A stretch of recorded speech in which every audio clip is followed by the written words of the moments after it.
Čin na zmago. Na zmago, ja.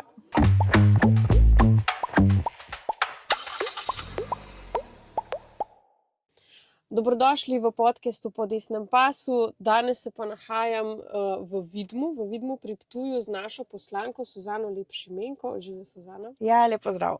Živijo. Pa mogoče za začetek malo povej o sebi, iz kje točno prihajaš, s čim se ukvarjaš, si se ukvarjala, izobrazba, družina, tako da te ljudje malo spoznajo. No, jaz v bistvu živim ravno v občini Videm, kjer imam tudi družino, enega sina, moža. Po izobrazbi sem univerzitetno diplomirana ekonomistka. Preden sem v bistvu vstopila v politiko, sem bila v gospodarstvu, v nekaj različnih podjetij. Večinoma sem se ukvarjala z organizacijo, procesi, kadri. Potem pač me je pot zanesla v politiko. Zakaj? Mogoče zato, ker enostavno bila sem tudi ena izmed tistih, ki je včasih rada kaj kritizirala, to ni v redu, pa ono ni v redu. In nekako sem rekla, da je mogoče dovolj te pasivnosti, da če želiš kaj spremeniti, je mogoče pa čas, da pač se tudi bolj aktivno podaš v samo politiko. Pa nekako zdi se mi pač tudi prav, da takrat, ko sem vstopila, sem bila še kar nekaj mlajša, in se mi je zdelo prav, da tudi malo mlajši stopimo, ki imamo morda nekoliko drugačne poglede. In pa ja, tudi nekdo, ki že ima neke izkušnje z gospodarstva, vidi stvari bistveno bolj realno, kot pa recimo marsikdo, ki prihaja recimo z javnega sektorja. Tako da to je pač bil en izziv, da enostavno poskušamo kaj spremeniti na bolje, pa predvsem tudi to, da naredimo kaj za našo slovensko podeželje, ker jaz vedno pravim, da Slovenija ni Ljubljana in če bomo imeli razvito podeželje, potem bomo imeli razvito Slovenijo. Ampak kaj konkretno te je pripeljalo v stranko SDS? Ja, to pa je bilo čisto tako, da imela sem malo več časa. In ko sem rekla, mogoče pa bi bilo fajn postati aktiven v politiki, se dejansko si vzela ponovno, čeprav smo mi skozi bili, mi smo skozi, moji starši, skozi smo bili volivci SDS-a, ampak preden sem pa v bistvu izpolnila svojo pristopno, pa sem vseeno prebrala programe vseh strank. Ampak ne glede na, ko prebereš programe vseh strank, itak mi je bilo jasno, saj ni sploh kaj druge možnosti, ko pač vstopiti v stranko Slovenske demokratske stranke, ker enostavno ji pripadam tako po vrednotah in po dejansko programu, ki ga mi se skozi zagovarjamo, tako da je to pač bila neka samo po sebi umevna odločitev. Ampak ne glede na to sem pa res še vseeno prebrala programe ostalih strank, ampak v bistvu ni primerljivo, ni konkurence, nimamo konkurence in tudi danes v bistvu nimamo konkurence, kar se našega programa tiče. Tako da, ja, z veseljem izstopila, izpolnila pristopno in potem pač postala aktivna. Vem, da takrat tudi zelo v samem strokovnem svetu, v odboru za finance pa gospodarstvo, ker pač to je bilo moje področje in potem pač se stvari počasi odvijajo naprej. Zdaj si že tretji mandat poslanka, Ja, drži. In kako to zgleda, kako je biti poslanec v Državnem zboru, pa tam razpravljati, ker veliko, mislim, pri nas je nek tak splošen stereotip glede politike, da tam so vsi isti, pa da vse, da rabiš veze, da sploh kam prideš, da to itak nič ne delajo. Kako pa to dejansko zgleda v praksi potem? Ja, v bistvu nismo vsi isti, to je zelo pogosto, tudi ko si na terenu, pa včasih kdo reče, ja, saj ste vsi isti. Pa rečemo, res smo vsi isti, nismo isti, Eni smo zato, da bi bili davki nižji, drugi smo zato, da se razvija podeželje, ne samo centri, tako da sej, ko malo oči odpreš, potem reče, ja, saj v redu, saj je res, saj se vi res zavzemate za to, kaj govorite, Ker mene osebno ljudje pač poznajo po tem, da skozi zagovarjam nižje davke, razbremenitev plač, decentralizacijo Slovenije. To so pač teme, ki jih v bistvu imamo že od samega začetka in dejansko to, kar v bistvu Slovenija potrebuje, to, kar so dejansko naši največji izzivi. In ja, včasih je pač izziv, moj izziv je tudi ta vožnja vsakodnevna, ker nikoli v vseh teh letih nisem imela stanovanja v Ljubljani, vedno se vračam domov in ja, je včasih kar izziv, ali bodisi, ker ne vem, delajo 1001 zadevo na cesti, včasih kakšne nesreče, naši urniki so tudi zelo negotovi, včasih dopoldne, včasih popoldne, včasih cel dan, včasih pozno v noč, pa se potem sredi noči vračaš, tako da, ampak ja, vse se da pač na nek način kombinirati, je pa včasih izziv, ja, tudi za družino, aktivnosti, pa kakorkoli poslanci, ki smo v bistvu izvoljeni na terenu, nas ljudje pričakujejo tudi, da smo prisotni na terenu, da hodimo na lokalne dogodke in tako večino časa potem tudi čez vikend smo v bistvu nekje po raznih srečanjih, dogodkih. Ampak je prav, no, ker s tem imamo pač v bistvu stik z našimi volivci. Jaz vedno rečem, no, da Slovenija je toliko majhna, da jaz mislim, da poslanci ne bi rabili imeti stanovanja v Ljubljani. Zaradi tega, ker pač v nekem normalnem času lahko priješ domov in ko si ti doma, v bistvu živiš v tistem okolju in ne izgubiš stika z realnostjo. Ker nekdo, če je med tednom v Ljubljani, čez vikend gre domov, je tam malo z družino, se malo zgubi potem v tistem nekem drugem svetu. Ne. Če si pa ti vsak dan v svojem okolju, ne vem, pelješ otroka v šolo, greš tam v trgovino, srečaš ljudi, se z njimi pogovarjaš, ti vsak nekaj vpraša, ti vsak nekaj predlaga, ljudje ti izpostavljajo včasih tudi lokalne probleme, ne, ampak si v bistvu del njih in ljudje te tudi na tak način začutijo. Tako da mislim, da je to zelo pomembno, no, ker mi smo v bistvu na nek način njihovi zastopniki, ne, in preko nas, tako, in preko nas smo v bistvu njihov glas potem tam v samem centru in v bistvu ni prav, ne. Politika mora biti med ljudmi, no, ne samo v času volitev pa kampanje, ampak tudi sicer, ne. Pa mislim, da nam naši stranki to v bistvu zelo dobro uspeva, da smo vsi taki preprosti, dostopni in da nas tudi zato imajo ljudje radi. Ja, res je. Terensko delo nam tukaj ni tuje, ne, tudi poslanska skupina ima redne obiske, regijske obiske, ne, konstantno na terenu prisotna in to je pol tisti celodneven obisk, pa sestanki z župani, medtem ko aktualna vlada je pa koliko par mesecev pred volitvami začela. Zdaj so ugotovili, da teren obstaja. Prej jih ni bilo nikjer, zdaj sicer imajo, mislim, da vsak teden te terenske obiske, ampak mislim, da je to prepozno, no, da tudi ljudje to spoznajo preko slej. Mi pa smo dejansko, ne, tudi ko so naše vlade bile, je vlada bila na terenu vsak mesec. Ne. Čisto en drug pristop imamo, to, kar je v bistvu prav, ne pa zdaj. To, kar počnejo ti, ki so aktualno na oblasti. Tako. Zdaj aktualna tema, zelo aktualna tema je to, kar si že omenila, ne, razbremenitev plač. Zdaj v prejšnjem mandatu je že bila ta naša mini davčna reforma, ne, ki bi zvišala splošno davčno olajšavo. To so seveda ukinili, ne. Plače so zdaj bolj obremenjene in potem smo mi še enkrat vložili te predloge, ne, in so poslanci Svobode, SD-ja glasovali proti temu, da bi imeli ljudje višje neto plače, s tem, ko so rekli, da ja, če bi mi to sprejeli, da bi bil večji primanjkljaj v proračunu. Kje je tukaj logika? Ne, nobene logike ni, no. Jaz mislim, da je največja napaka te vlade ravno to, da so takrat v začetku razveljavili naš zakon o dohodnini in s tem so ljudi prikrajšali zdaj povprečno gospodinjstvo, ne, ki imata dva povprečno plačo za 7500 evrov neto, ne, v tem mandatu. To je v bistvu zelo velik znesek.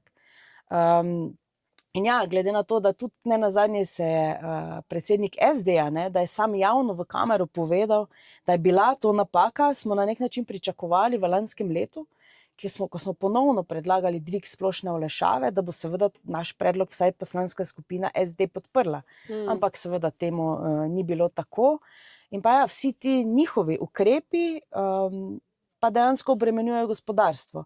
In to, kar so naredili, v bistvu zdaj, sploh v tem letu, že zelo kaže te negativne posledice. Zdaj recimo mi smo Videm je obmejna občina, številna podjetja, pa zdaj ne govorim samo z Vidma, ampak ne vem, tu iz širšega ptujskega konca, se selijo čez mejo, zato ker enostavno je Hrvaška davčno bistveno bolj ugodna kot Slovenija. In sem gledala neke podatke, 30 podjetij mesečno se v bistvu slovenskih podjetij se ustanovi na Hrvaškem. Jaz mislim, da je to podatek, ki bi nas moral skrbeti, ne.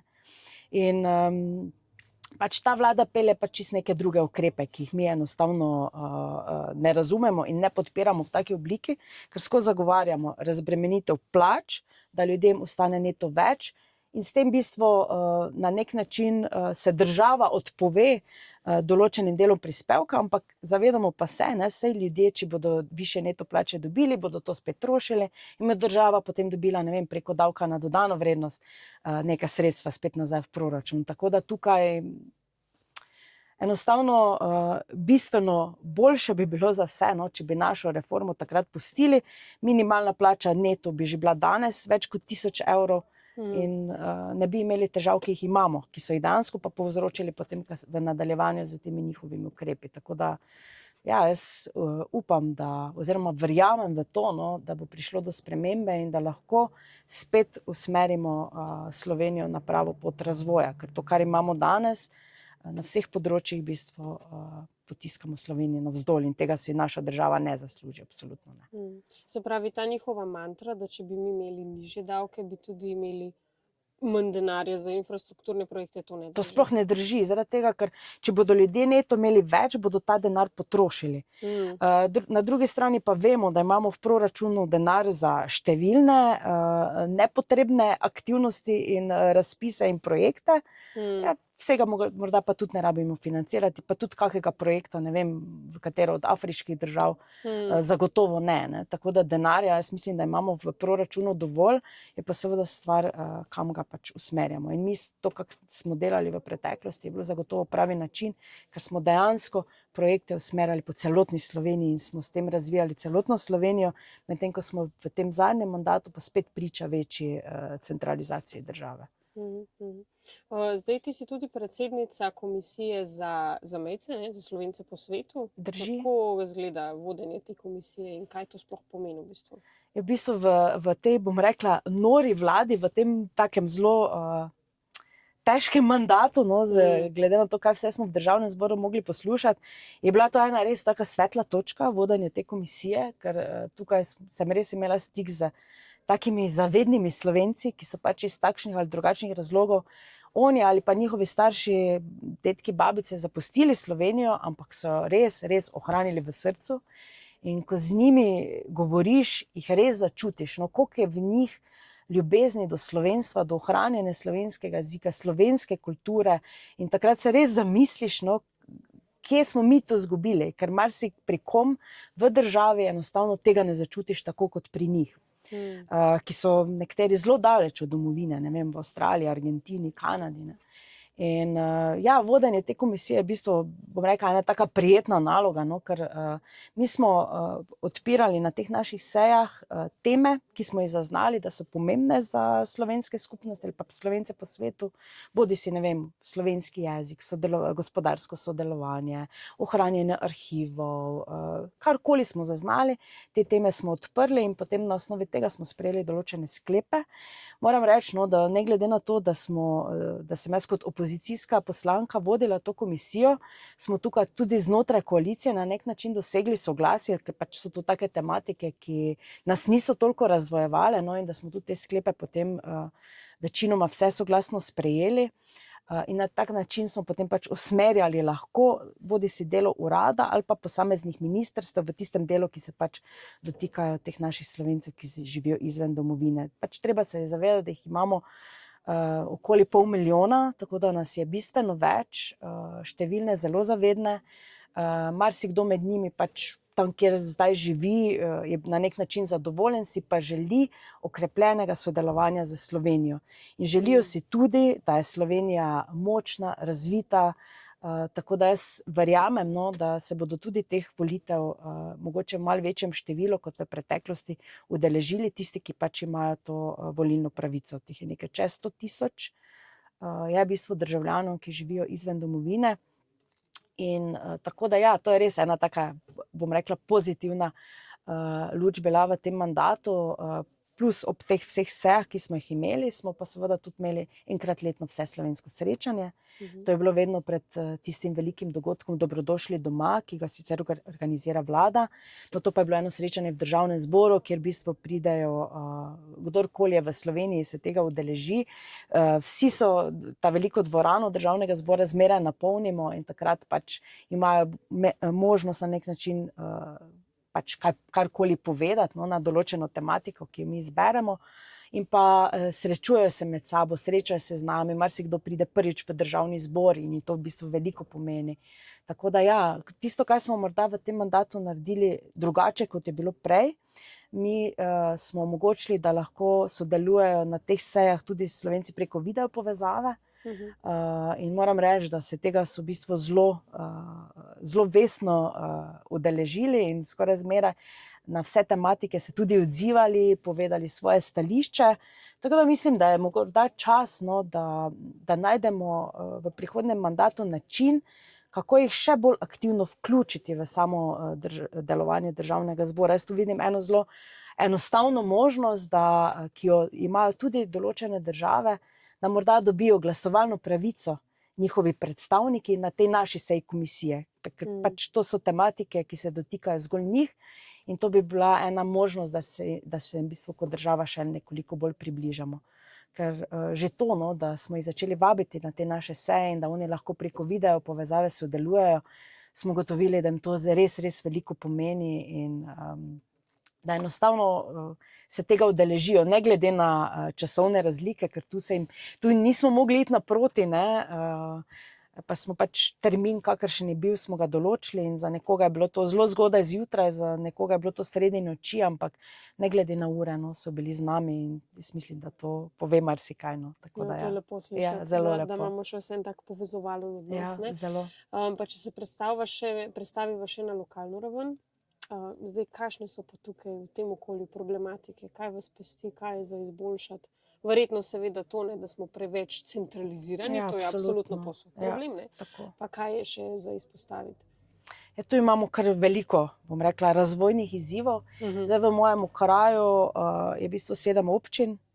Jaz pač na kratko vedno rečem, da to zajema območje Haloz pa Dravskega polja, ker potem v bistvu s tem zajamem vse občine. Razlike so med posameznimi deli nekoliko drugačne, no, tukaj v ravninskem delu, saj ste videli, ko ste se peljali, no, je mogoče bolj tako kmetijsko območje, tako da tu je en velik izziv, sama postavitev namakalnega sistema na Dravskem polju, manjkajo še nam kakšne infrastrukture, kolesarske poti. Zdaj se je izkazalo, recimo, da imamo zelo veliko težavo z elektroomrežjem, ne. In božič smo v bistvu preživeli v temi na tem območju in zdaj spet ta petek 20. je padla tukaj pri nas zelo velika količina snega in posledično so bili ponekod v določenih koncih ljudje 3-4 dni brez električne energije, ker enostavno omrežje je tako slabo vzdrževano, da je pač ta malo večja količina snega, ki je sicer res bil malo bolj moker in s tem težji, povzročil res katastrofalne škode na samem omrežju in številni so bili brez elektrike, tako da ja, bistveno več vlaganja v elektroomrežja, imamo še vedno tudi kakšne hišne številke, recimo po Halozah, kjer nimamo še vodovodnega priključka, tako da tudi to je še tukaj izziv. Številne cestne povezave, to, kar se dotika državnih cest, nam manjkajo. Veliko projektov je že bilo pripravljenih, recimo v prejšnji vladi, ampak jih je zdaj ta vlada v proračunu zamaknila, ne vem, po letu 2029, ker pač so njihove prioritete bile drugje, ne pa tukaj na podeželju, tako da to so vse izzivi, to so v bistvu projekti, ki so pripravljeni, kjer so že občine tudi pripravile vso potrebno dokumentacijo, ki jo morala, že vložile nek del svojih finančnih sredstev, zdaj jih je pa država v bistvu na nek način zaustavila, no, in čakajo v bistvu z velikim veseljem na novo vlado, no, da se te stvari ponovno spodbudijo in da tudi ta naša območja dobijo razvoj, ki ga potrebujejo.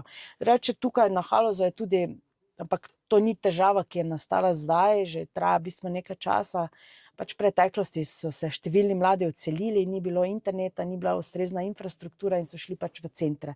Posledično imamo tu precej starajoče prebivalstvo, mladi odhajajo in kaj moramo narediti, jaz mislim, da seveda ustrezno infrastrukturo, tudi internet, ne, ker to je danes pogoj, številni delajo od doma, in pa potem čim več delovnih mest omogočiti tukaj na podeželju, da bomo s tem zadržali mlade tukaj, no. Potem pa imamo seveda še druge izzive, ne vem, ministrstva ne dovoli razpršene gradnje, kar je spet velik problem, ne, ker tukaj po Halozah ne moreš imeti drugo kot razpršeno gradnjo in če ministrstvo tega ne dovoli na parceli v bistvu njihovih staršev, mimo katere gre vsa potrebna infrastruktura, cesta, elektrika, vodovod, ne, da si tam postavijo svojo hišo, potem imamo seveda težavo. In so dejansko mladi potem primorani, da pač gredo nekam bolj v centre. Tako da jaz upam, no, da dobimo vlado, ki bo imela posluh za podeželje, to je absolutno naša stranka, ne, in da bomo lahko te stvari zamaknili v pravo smer, ker zmeraj pravim, ne nazadnje, to so tudi obmejne občine in obmejni pas bi moral biti bistveno bolj poseljen in potrebuje neke dodatne spodbude tudi zaradi tega. No. Pa mogoče še vprašanje za na konec. Zdaj vem, da trenutno imamo krizo na vseh področjih v naši državi. Res je. Res ogromno dela nas čaka, pa vendarle, kaj je eno izmed tistih glavnih stvari, najbolj kritičnih stvari, ki so med prvimi za popraviti, če pride. Ne, Ja, zdaj ljudje zelo pogosto opozarjajo, da je to problem v zdravstvu. Ne. Čakalne vrste so se dejansko podaljšale in ljudje so zelo, zelo razočarani. Včasih mi kažejo, poglej, ne vem, čez 3 leta sem naročeno operacijo, ki bi v bistvu potreboval že včeraj. Ne. Tako da jaz mislim, da bo zelo močno potrebno zagriziti v to kislo jabolko najprej, ne. In pa ja, tudi to, ne, da ne bo nekih novih davkov, ker ljudje se enostavno počutijo izgubljene.